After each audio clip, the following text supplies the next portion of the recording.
नमस्कार मित्रांनो, अभ्यासवाणी या चॅनलवर तुमचं स्वागत आहे. अभ्यासवाणी रोज अभ्यास रोज प्रगती.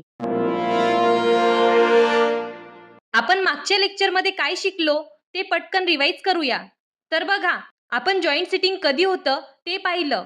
रिजेक्ट, डिसएग्रीमेंट, 6 मंथ डिले आणि डिसिजन कसा घेतला जातो सिंपल मेजॉरिटीने. त्यानंतर आपण सर्वात इम्पॉर्टंट पार्ट पाहिला, मनी बिल आणि फायनान्शियल बिल मधला फरक. इथे ट्रिक लक्षात ठेवा, money bill Lok Sabha strong, financial bill both houses strong.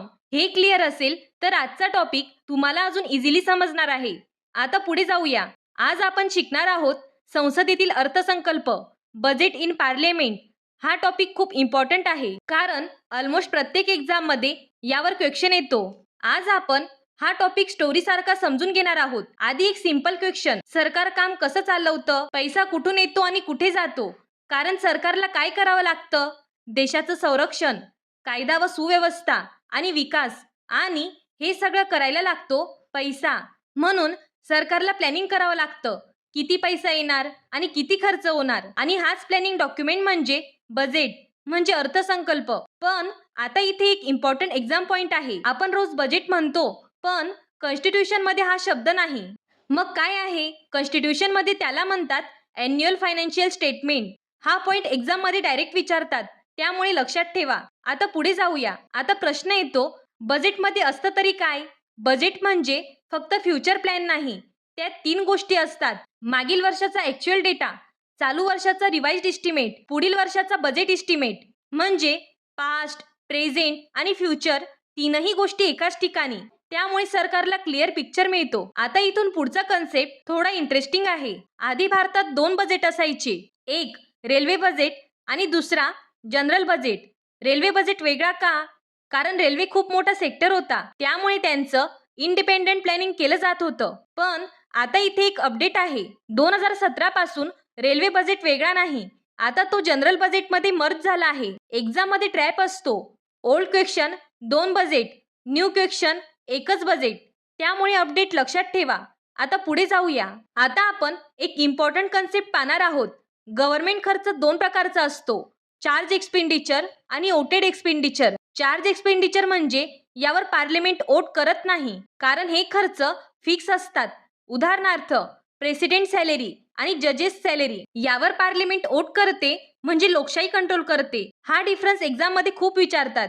आता आपण सर्वात इम्पॉर्टंट पार्ट बघणार आहोत, बजेट प्रोसेस. म्हणजे संसदेत बजेट पास कसा होतो ते पाहणार आहोत.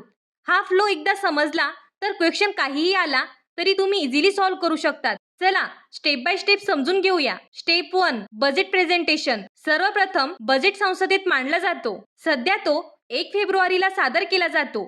फायनान्स मिनिस्टर बजेट सादर करतात आणि इथून पुढे पूर्ण प्रोसेस सुरू होते. आता पुढची स्टेप, जनरल डिस्कशन.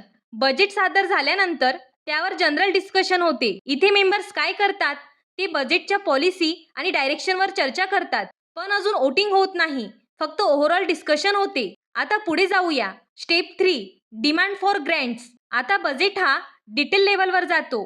प्रत्येक मिनिस्ट्रीसाठी वेगवेगळे खर्च असतात. लोकसभामध्ये यावर डिस्कशन होते आणि इथेच वोटिंग सुरू होते. हा स्टेप खूप इम्पॉर्टंट आहे. आता पुढचा स्टेप, स्टेप 4, वोटिंग. लोकसभा ही प्रत्येक डिमांड्सवर वोट करते. मेजॉरिटी मिळाली तर अप्रूव्ह, नाही मिळाली तर रिजेक्ट. त्यामुळे गव्हर्नमेंटला मेजॉरिटी असणं खूप महत्वाचं आहे. आता पुढे स्टेप 5, अप्रोप्रिएशन बिल. आता जे खर्च अप्रूव्ह झाले त्यासाठी सरकारला पैसा वापरण्याची परमिशन लागते, ती मिळते अप्रोप्रिएशन बिल मधून. हा बिल पास झाला की सरकार कन्सोलिडेटेड फंड मधून पैसा खर्च करू शकते. आता शेवटचा स्टेप, स्टेप 6, फायनान्स बिल.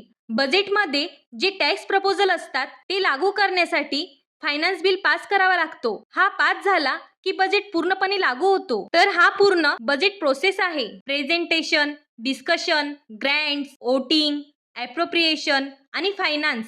हा फ्लो लक्षात ठेवा. एक्झाम मध्ये डायरेक्ट किंवा इनडायरेक्टली इथून क्वेश्चन येतो. तर आज आपण पूर्ण budget topic step by step समजून घेतला. सुरुवातीला आपण पाहिलं बजेट म्हणजे नेमकं काय. त्यानंतर एक इम्पॉर्टंट पॉइंट, कॉन्स्टिट्यूशन मध्ये बजेट हा शब्द नाही तर अॅन्युअल फायनान्शियल स्टेटमेंट आहे.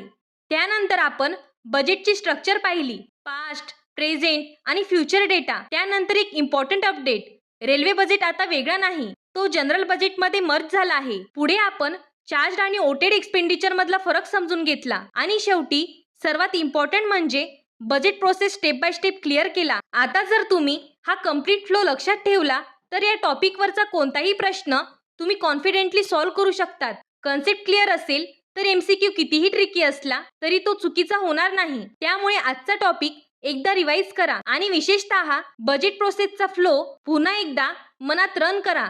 पुढच्या लेक्चरमध्ये आपण नवीन टॉपिक सुरू करणार आहोत, तोही तितकाच इम्पॉर्टंट आहे. आणि हा व्हिडिओ उपयुक्त वाटला असेल तर चॅनलला लाईक, शेअर आणि सबस्क्राईब करा.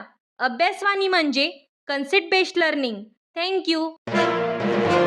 अभ्यासवाणी रोज अभ्यास रोज प्रगती.